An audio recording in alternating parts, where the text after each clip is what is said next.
Over the past several decades, school districts across the state have been impacted by massive budget cuts, predominantly impacting low-income students and students of color. In 1848, early advocate of public schools, Harris Moore called education the great equalizer. He believed that with education, inequities in race, class, and gender would be ironed out. He also believed if everyone was given an equal chance to succeed, society would be more equal and prosperous for everyone. It would be hard to recognize man's vision in our current school system. Widespread lack of funding ensures that schools aren't places where curiosity is encouraged and students develop a scientific understanding about the world around them. Instead, schools lack counselors, teachers, and even librarians, while teachers deal with classes too large and students deal with buildings too old and dangerous.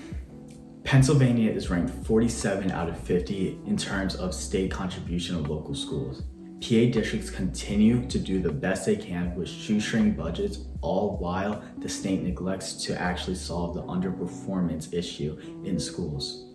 The only thing that will actually yield results is adequate funding. Ben Franklin wrote, "An investment in knowledge pays the best interest. One day, we will make up the workforce. The state is not doing its job in preparing us for our future. They need to invest in us. We need state funding that is actually fair across schools. We need an increase in the state contribution to education so that low-income school districts aren't left to struggle to survive with a little amount of property taxes available to fund their schools. Education can't be the great equalizer if districts are caught in a vicious cycle of not benefiting from a wealthy tax base and not fostering environments where students can actually learn. If we really want to combat racism and classism, it starts with ensuring everyone across the state has access to good, quality education.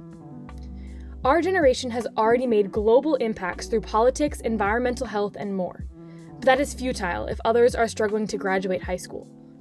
We at the Philadelphia Student Union would like to offer our solidarity to students and parents across Pennsylvania. If the state really is committed to raising educated and competent citizens for tomorrow, it starts with making sure that all school districts are sufficiently funded today.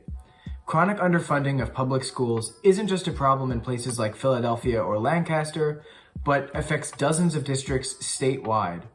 That's why we want to offer solidarity and encouragement to students, parents, and teachers across the state who are sick of poor school conditions.